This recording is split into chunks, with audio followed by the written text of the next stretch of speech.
doing this. Oh, my pleasure. All right, here we Sorry go. about my tardiness. Wait, I'm not tardy. We got a room full here. I see you. Hello, good morning, folks.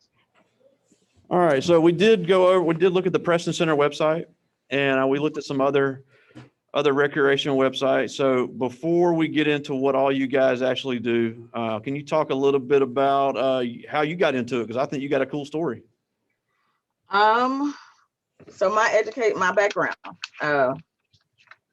I am a Nashville, Tennessee native.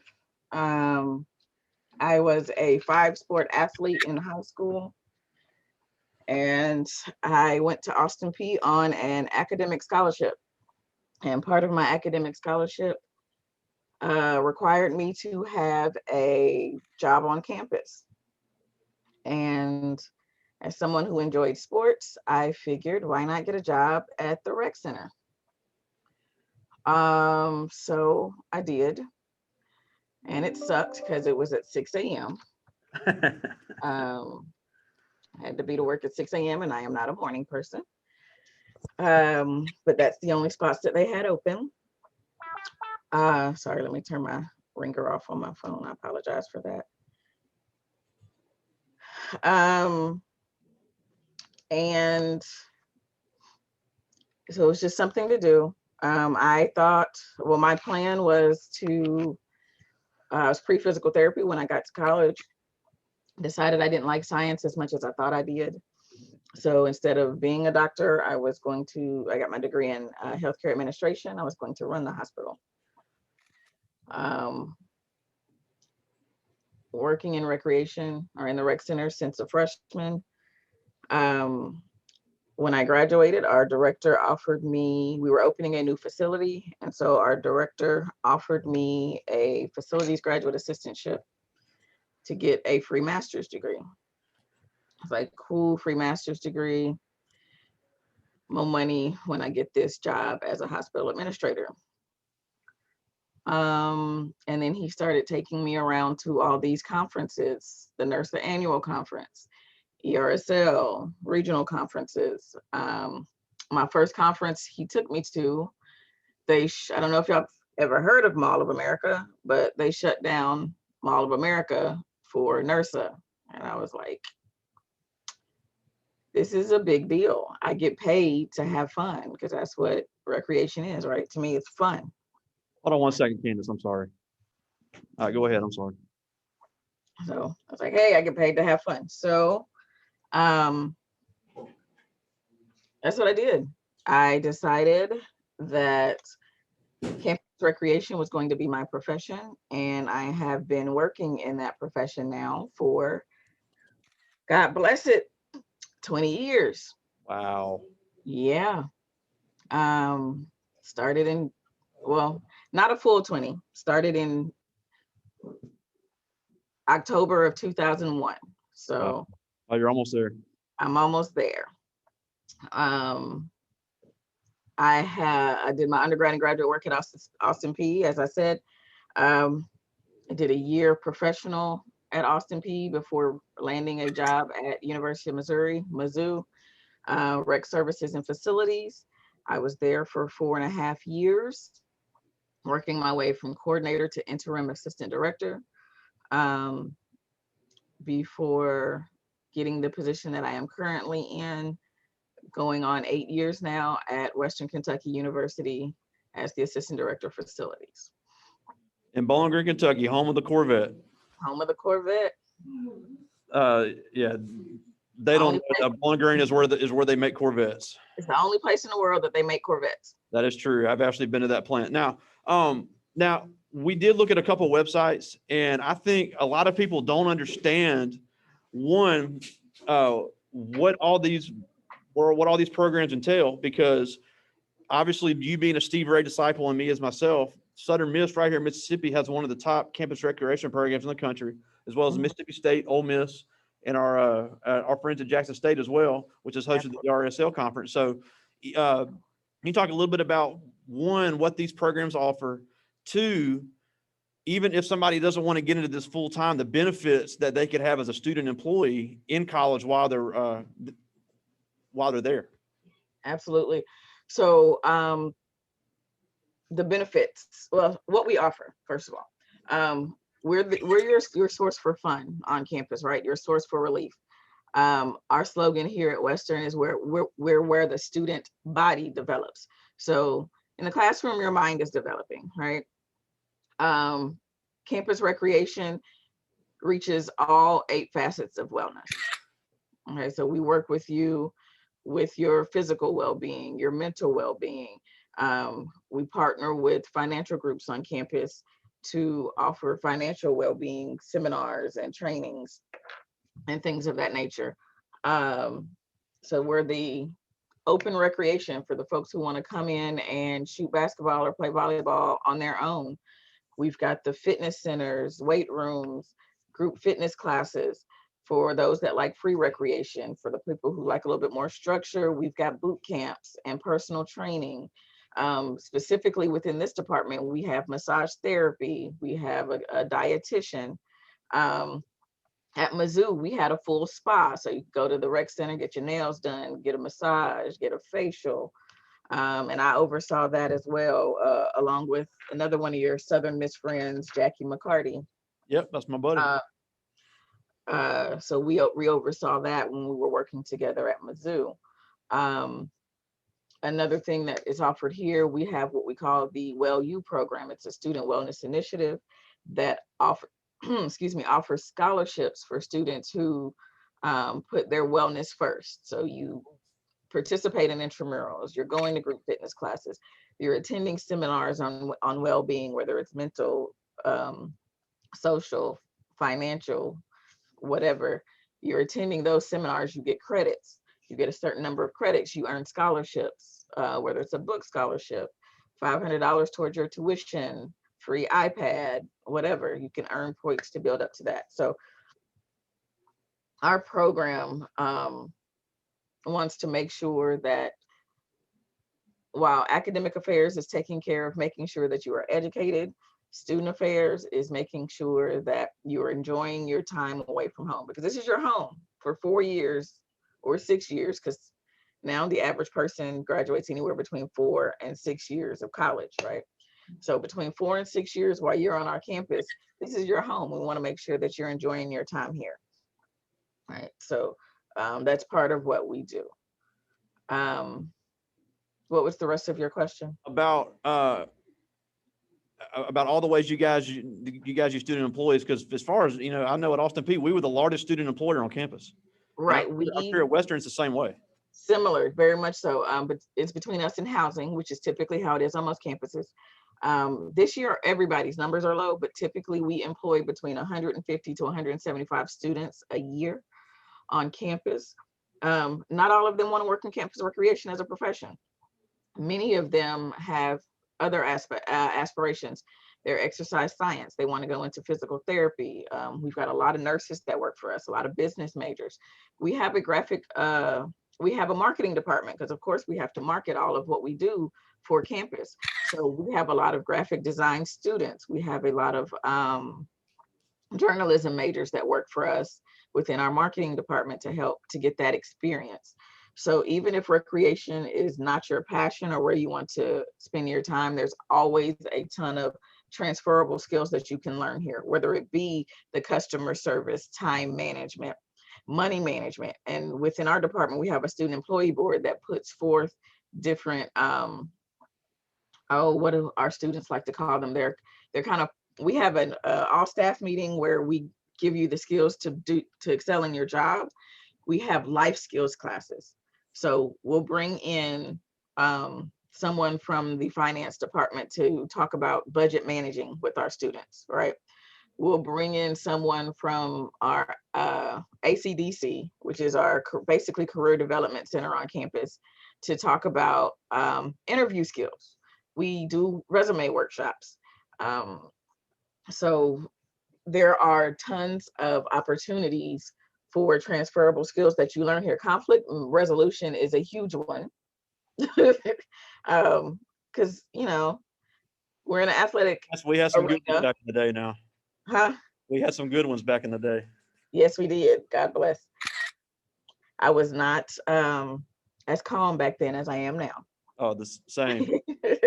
But conflict resolution, customer service, time management, um, office skills. You've got to learn office skills, working even at our front desk.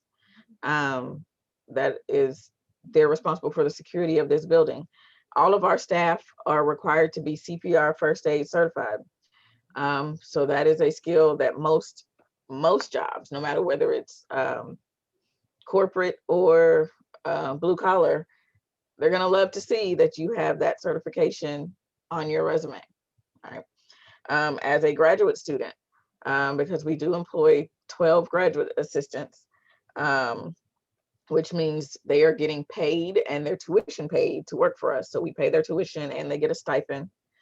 Um, they're also given the not opportunity, it's actually a requirement, but we pay for them to become American Red Cross CPR first aid instructors as well.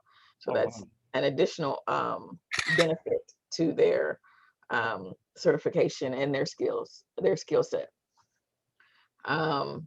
There's a ton of opportunity for crossover. One of Greg's favorite memories of me is when the Tennessee Titans hosted their camp. Oh man, I was thinking about that this morning. This is funny. Hosted their camp on our campus at Austin P. I wasn't a lifeguard. I could swim. I wasn't a lifeguard. I was a CPR instructor. We needed lifeguards because they wanted to use the pool, and I was like, somebody else can get them out. I can do the rest of the saving. So but now I am a certified lifeguard. I am a certified pool operator because part of my responsibilities here are to oversee aquatics. So it's a great opportunity to grow and expand your skill set. And if you're open to it, it's an excellent opportunity to travel and see and move different places and see the world. Jackie McCarty, who I mentioned is Mississippi born and bred, Southern Miss alum, has worked in Missouri, has worked in California, now currently works for University of Michigan. Yeah, she's from a little bitty Mississippi town. Right. Clinton, Mississippi. Yep. All right. So if it's just an excellent opportunity to get out and about. Our conferences. I've been to Boston. I've been to DC. They did been hosted in Vegas. Florida, Arizona was supposed to be last year, but COVID. So our conferences, which are absolutely awesome, and nothing. I mean, they're professional development, but they're also wonderful family reunions as well. Yeah, because I still have friends from all over the country. Absolutely. Yeah, and that's one thing I'm glad you talked about. And I was able to go to Albuquerque, New Mexico, Louisville, Kentucky, University of Georgia, Missouri, Southeast Missouri. Me and you went to Memphis. We went to Chattanooga. Mhm. I went to TCU in Texas. I went to I can't remember all the. University of West Florida, Pensacola. So even if somebody doesn't want to stay in this field, the opportunity to see different parts of the country and still gain those fields, because I talked briefly before you got on about ERSL and ERSL is not even a rec conference, even though it is by rec leaders. Getting involved in things like that can really help the professional development side of interviews, resumes, and things like that. Absolutely. And ERSL is something that is near and dear to me. I was on that committee for 10 whole years. I didn't know how to let it go. I'm trying to this year. I was supposed to roll off last year, but with the pandemic, and since we were going virtual, I stayed on an additional year. So 10 full years of service for the Emerging Rec Sports Leaders Conference, which is typically hosted on HBCU campuses. So like he mentioned, we went to Jackson State. We've been at Texas Southern. We've been at Xavier University. We've been and I went to Clark, Atlanta. We were at Delaware State in 2019. Nope, sorry, 2020, because it was the last in-person event before the COVID hit. So it's an, like I said, awesome opportunity to get out and see how other campuses operate, interact with people from different locations, Prairie View, A&M, it's a little bit of everywhere, right? So campus recreation as a profession was not anything I ever thought about or even knew about, in all honesty, prior to um, getting to Austin P. And even in my first couple of years there, um, it was just, you know, it was a job. It's like, they they got the local PE teachers to run the red barn, which is what we called our gym. Um, and then our director started exposing me to what campus recreation was beyond the walls of Austin P. And I got stuck. That's what I tell people all the time. I say I got stuck in campus recreation because you find something where you can be around what you love, sports, and still make an impact, because I've got students now that are everywhere. Ashley Lax, University of Wisconsin, Madison. Um, Xavier is at University. He came from Western, but that connection. I have an Austin P student that's at University of Wisconsin, Madison. I've got a WKU student that's looking for work, and University of Wisconsin, Madison has an open position. Hey, Ashley, my student is applying for this job. Make sure he gets at least an interview. So, I mean, but basically what you're saying, we're in a small area here. So people that want to get to other parts of the country, this could be a good field to be in if you wanted to move to a different area. Right. Because I know you wanted to move closer back to home, but you were able to go to Columbia, Missouri. I mean, and we've known people that have gone all the way to Washington, Seattle, Washington, and all over the country, because like before you got on, I was explaining pretty much every college campus is going to offer this to some extent, and it's getting bigger and bigger by the year. And even if they didn't want to work in it, all these programs are at these campuses for them to take part in. And like you said, even you coming out of high school had no idea that this was even offered on these college campuses. And Absolutely. in Mississippi, it's offered. And obviously being a Southern Miss, I know about Mark Krager and the Payne Center, but I showed him the Sanderson Center at Mississippi State, Ole Miss. Our friend Mark Dixon was at Jackson State, and they're doing a lot of great things there, as well as the community colleges. Absolutely. And before I get to some of these questions, can you talk a little bit about, you did talk about you guys use a lot of student employees. Now, the main thing that I've seen in my 7 years was that being a student employee when you're in college can have a lot more benefit than trying to work somewhere off campus and have them balance your schedule. Absolutely. Absolutely. Because we are a student-run facility. And we were only allowed to hire students. So, but we also understand we need students to operate, but we also understand that you are students first. Other jobs on campus don't care, off campus don't care about that. They just need bodies in the building, right? So working on campus, there's a downside. On campus jobs might not pay as $15 an hour like Chick-fil-A or whatnot, right?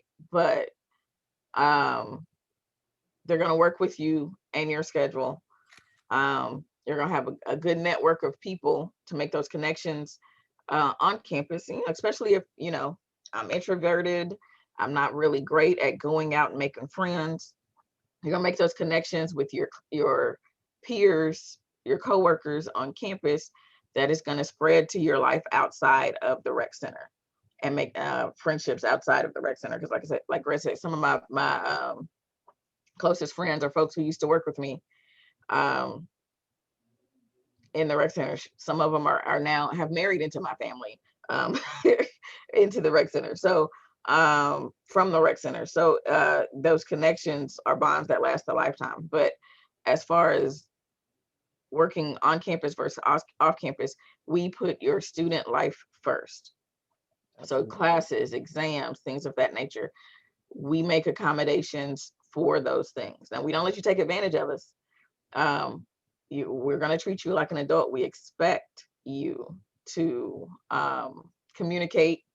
Oh, I've got exams on this such and such day. We expect you to communicate. It's not like, oh, I had class, so I just didn't show up. No, there's consequences to actions. Yeah. But we work with you a lot better than off-campus entities do. Absolutely, and I've always been a huge fan of that. Now, I do have a few questions here, and these are all ninth graders, and these are some great questions. Let's see. This is a good one. This is Kelsey White, and I actually know the answer to this because I saw it on your website, but I was shocked. She said, "What facility is the most popular that you guys have?" What facility? Yeah. I mean, our basketball courts are always packed, but we have a challenge course that we are building up. It's an additional fee, so some students don't take advantage of it as much, but when they get the opportunity to go out there, they love it. But our basketball courts, except for now during COVID when they can't be, are insanely packed. Yeah, and I also read about y'all's natatorium is extremely packed. Oh my, well, yes and no. Our natatorium, our most consistent and vocal patrons use our natatorium, the Bill Powell natatorium. Bill Powell was one of our coaches. He was the swim coach on campus probably 30 years ago. Still comes in and swims every day. And on his birthday, which is April 13th, he swims his age in links in the pool. I saw he did 80, 81 last or something. That's impressive. 84 links on the 13th. Wow, that's incredible. Yeah. I could broke the world record. Wow. For time.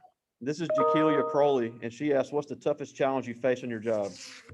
The toughest challenge right now it's COVID and enforcing that. But pre-COVID, the toughest challenge is keeping up with what the students really need. Our students and what they want or what they expect is different with each class that comes in. So every year you've got a set that goes out and a new set that you have to learn. And so in order to make sure that we're meeting the needs of our students, getting that involvement and getting to know them, and then having the funds to meet those needs. So it's like, okay, we met the needs of this class, but now this class is gone and class of 2025 wants this. Absolutely. Do we have the funds to be able to give them what they want? So that rotating door of clientele and meeting those needs. This is Alexander Williams, and he asked, "What goals do you want to achieve in your career?" That's ever changing for me.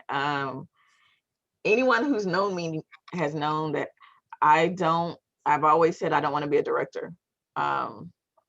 Never wanted to be a director. It takes me too far away from the students.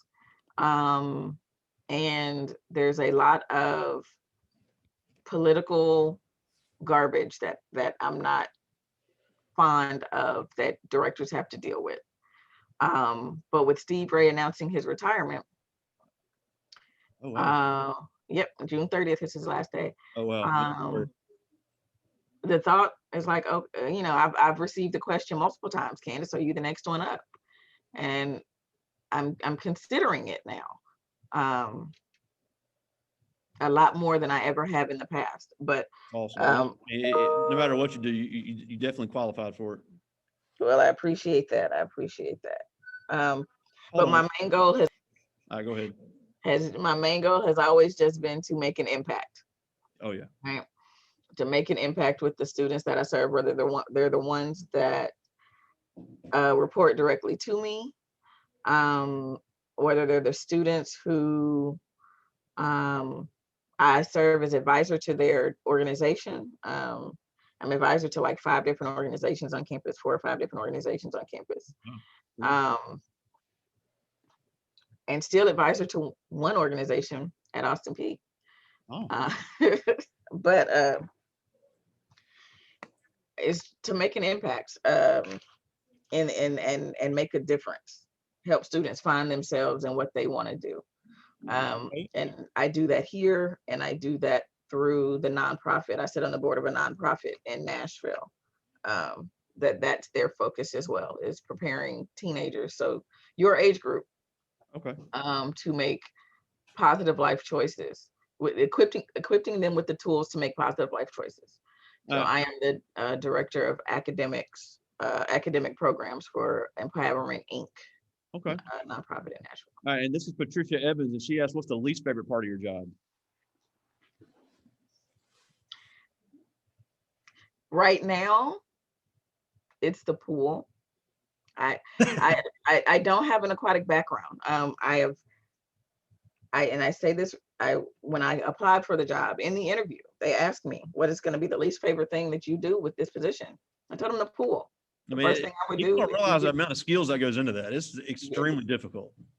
the first thing I would do is hire an aquatics coordinator. And every year in my end of the year report, when they ask for my request for next year, I ask for an aquatics coordinator. So 8 years, still hadn't gotten it. It's okay though. But it's a full-time job, and my responsibilities here encompass facility operations, aquatic operations, event rentals, risk management, student staff training and orientation, liaison with facility maintenance, and liaison with facility custodial. And then also locker rental program and a couple of other things that I do off campus, out of the department. So the time it needs to handle and maintain a pool takes away from the time that the other areas that I'm responsible for needs. And without full-time assistance, it's a bit of a struggle. So And for anybody watching this later, if you can work in aquatics, you can pretty much find a job anywhere, because that is very in demand right now. absolutely, Um, there are so many positions open right now. Now, just a few more that I have. Can you talk briefly about your experience with Sigma Gamma Rho? Because we have several MPHC teachers here, and our kids ask about it a lot, and they think it's just wearing the colors and stomping on the yard. And there's a lot more to it that goes with these Greek organizations. Absolutely. I have been a proud member of Sigma Gamma Rho Sorority Incorporated since the fall of 2005. I will be 16 this year. I'm so excited. I have been an active and financial member all except for 3 of those years. And we won't get into those 3 years. I'm trying to block those 3 out of my mind at the moment. They finally come to an end. Won't he do it? But it's a lot more. The stomping on the yard and the strolling and the stepping, oh, that is absolutely wonderful. I love it. But it's the connections, it's the service. Even during this time of COVID, where our organization has been mandated to be completely virtual, we still do flash mobs at Black-owned businesses and highlight them on our social media. Oh, that's awesome. To bring awareness. We they are absolutely awesome. My nonprofit had a prom closet for students, because many folks don't know this about Nashville, but Nashville had a huge tornado in February, and then COVID hit in March. So people lost houses to a tornado in February, and then before they could recover from that, lost jobs because of a pandemic in March. And a lot of them haven't recouped yet. And so the students are back in person, and but their parents can't afford to get them prom dresses or suits or things of that nature for prom. So my nonprofit was hosting a prom closet for Nashville students, and my sorority sisters gave over 30 dresses, suits, jackets, That's awesome.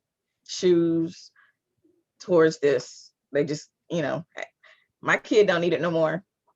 Or she don't want to get rid of it, but I paid for it.